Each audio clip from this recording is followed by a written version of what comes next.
esta para combater o câncer no Amazonas. Vou dar prosseguimento ao grande expediente. Nós temos mais inscritos. Agora é o bloco do União Brasil. Temos a deputada Joana Dark, inscrita. Passo para o próximo, que é o Mobiliza, não temos inscritos. Dou por extinto. Próximo, PT, PV, MDB. Também não. Avante, deputado Daniel Almeida. Próximo, Podemos. No grande expediente, temos um inscrito, é o comandante Dan.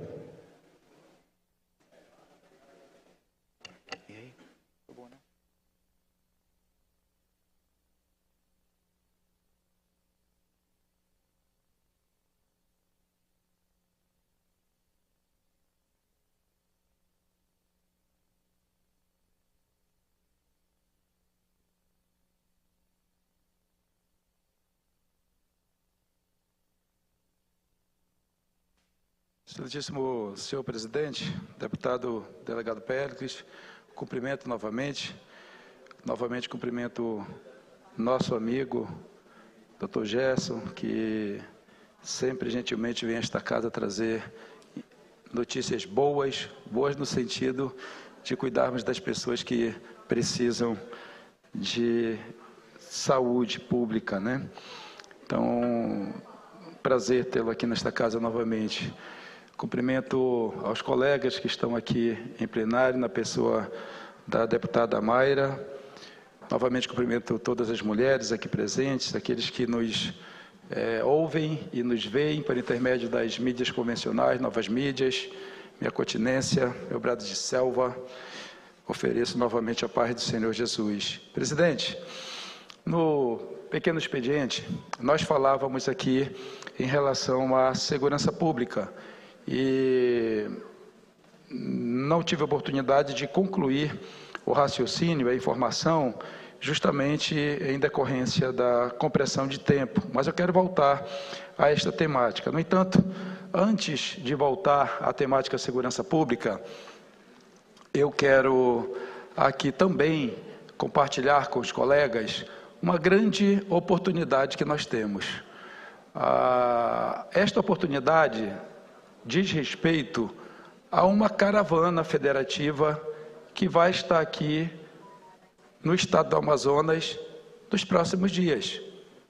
Nos próximos dias nós vamos receber a caravana federativa, conforme anunciado, dias 23, salvo engano, e 24, com todos os ministros do governo federal. E eu quero aqui sugerir, presidente, claro, nós vamos fazer a nossa parte nesse sentido, mas acredito que o melhor encaminhamento seria que nós, a nossa caravana legislativa, tivesse um encontro com a caravana federativa e nós pudéssemos tratar com o governo federal de todas as nossas pautas, aquelas que nos preocupam. Uma delas, a BR-319, que temos aqui pontuado, temos aqui apresentado propostas de solução, né? O que efetivamente preocupa e deve preocupar a todos nós são as licitações que nós temos visto serem publicadas em diário oficial, validando contratações milionárias de empresas que estão manutenindo a BR-319. Quando nós ficamos pensando por que a BR-319 não está asfaltada, devidamente pavimentada, preservada, eu acredito que tem um pouco a ver com esta capacidade de contratar empresas com um orçamento milionário dedicado a elas, mais de 18 milhões para fazer manutenção na BR-319. Está aqui agora, publicado, esta semana, publicado em Diário Oficial. Em outras semanas, nós já vimos outras contratações apenas para assessoramento, para projetos, e por aí vai. Então, tem alguém lucrando com isto. Isto é que é economicamente inviável, deveria ser economicamente inviável, deveria estar sendo avaliado pelo governo federal que manter uma BR com esse status que é inviável economicamente. Porque, inclusive, o GT, que foi criado pela própria Presidência da República, ao emitir o seu parecer, disse que é socialmente, economicamente viável, enfim, e ambientalmente viável o asfaltamento da BR-319. Então, eu quero apenas pontuar estes aspectos para poder voltar amanhã falando um pouco mais profundamente nisto, porque eu não quero me desprender da pauta, meu nobre presidente, doutor Gomes, da pauta segurança pública. E por que eu não quero me desprender dela? Porque ontem foi apresentado, foi entregue oficialmente ao Congresso Nacional a PEC da segurança, a famosa PEC da segurança, que busca constitucionalizar o Sistema Único de Segurança Pública e Defesa Social.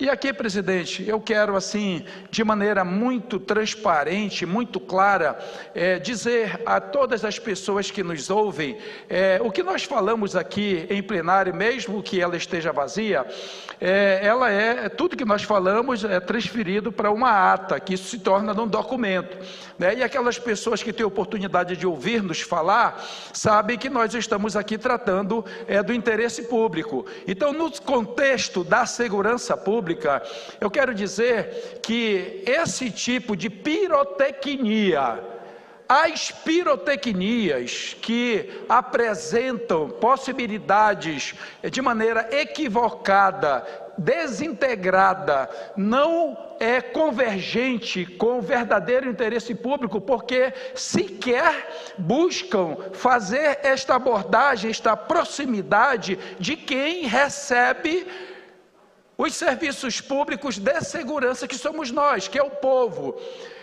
Ultimamente, presidente, eu tenho visto e percebido que as casas legislativas estão distantes da população. As audiências públicas estão a cada dia em menor intensidade acontecendo, quando nós deveríamos estar realizando audiências públicas todos os dias, para podermos tratar de questões que preocupam a população. E segurança pública, hoje em dia, é a maior preocupação da população brasileira, da população do estado do Amazonas e da população dos 62 municípios no estado do Amazonas. Então, tratar de segurança pública é urgente, premente.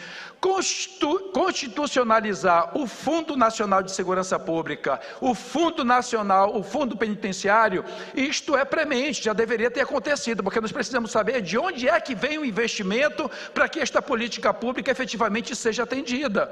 E nós tenhamos condições de desenvolver uma política pública não de governo, mas de Estado, dando suporte aos homens e mulheres que fazem acontecer essa estruturação. Mas falar de ampliação das capacidades da Polícia Federal, falar de ampliação, mudança de nome da Polícia Rodoviária Federal e ampliação de suas capacidades, sem dizer qual é o efetivo que vai atender a estas novas capacidades e novas competências, isto é um absurdo, é enganar o povo brasileiro. É querer nos enganar, porque a Polícia Federal, já foi dito aqui nesta casa, convite nosso, o superintendente regional da Polícia Federal, doutor Humberto, à época, disse aqui que não tem condições de desenvolver um bom serviço à população, porque o seu efetivo é escasso. A Polícia Rodoviária Federal não está nas BRs como deveria estar, porque não tem efetivo para isto, não tem estrutura para isto. Basta ir aqui na BR-174, rapidamente, que você vai ver ali diversas bases da Polícia Rodoviária Federal literalmente fechadas. Na 319, igualmente fechadas. E nós ficamos aqui ouvindo essas balelas, essas pirotecnias, verdadeiras cortinas de fumaça para tentar enganar a população. E nós não vamos admitir isto. Presidente, está se encerrando ali meu tempo, só me permite meus 5 minutos de comunicado de liderança, por favor? Concedido, nobre deputado Dan. Obrigado, meu presidente. Então, isto precisa mudar, né? Nós falamos de segurança pública no ambiente, ou seja, na esfera de governo federal, mas eu quero continuar falando de segurança pública na esfera de governo estadual e também na esfera de governo ou de governos municipais. Eu vou pedir para a técnica colocar uma tela ali, projetar uma tela que mostra o cenário da segurança pública no estado do Amazonas em relação ao Sistema Único de Segurança Pública e Defesa Social, que mostra quantas guardas municipais estão organizadas, estruturadas, né? Quero aquele indicador com a tela com as quantidades, aquela única tela, por favor, com as quantidades ali, que mostra o efetivo da Polícia Militar, o efetivo do Corpo de Bombeiros Militar, por favor, para que eu possa aqui esclarecer que cenário é este. Enquanto eles preparam ali, eu vou falar novamente da valorização dos agentes responsáveis pela aplicação da lei. Tá? Esta tela é a tela que mostra a database, quantas foram concedidas, quantas não foram concedidas e qual é o déficit em relação à corrosão salarial. Olha ali, 26,57% aproximadamente de corrosão salarial. Imagine você que, eu vou aqui fazer uma exemplificação, que recebe R$1.000, imagine você ter aí 30% do seu salário, mais ou menos, corroído pela inflação. Então você vai, a partir de agora, conviver, você que teria direito a receber R$1.000 por mês, conviver com aproximadamente R$700 por mês. A cesta básica está aumentando, os remédios estão aumentando, a alimentação, no contexto geral, aumenta, o transporte está aumentando, a energia elétrica está aumentando, a água não é diferente, Então aumenta exponencialmente o custo de vida e o recurso que o servidor, agente responsável pela aplicação da lei, deveria estar recebendo, está sendo deduzido, corroído, e não há simpatia, não há sequer a sensibilidade para poder entender que todos os anos é necessário fazer este anúncio para que esta corrosão salarial seja pelo menos compensada. Nós não estamos falando aqui de ganho real, estamos falando apenas da corrosão salarial sendo compensada. Nós estamos acompanhando o Brasil afora e temos percebido que inclusive diversos estados que não têm a capacidade econômica que o estado do Amazonas tem, que não tiveram o crescimento econômico que o estado do Amazonas teve ao longo dos últimos anos e que estão oferecendo reposição salarial e ainda aumento real nos salários para os agentes responsáveis pela aplicação da lei. Tal é a importância e a relevância da política de segurança pública para a população nos diversos estados brasileiros e no Brasil. Ali está, uma tela que mostra um pouco da nossa realidade.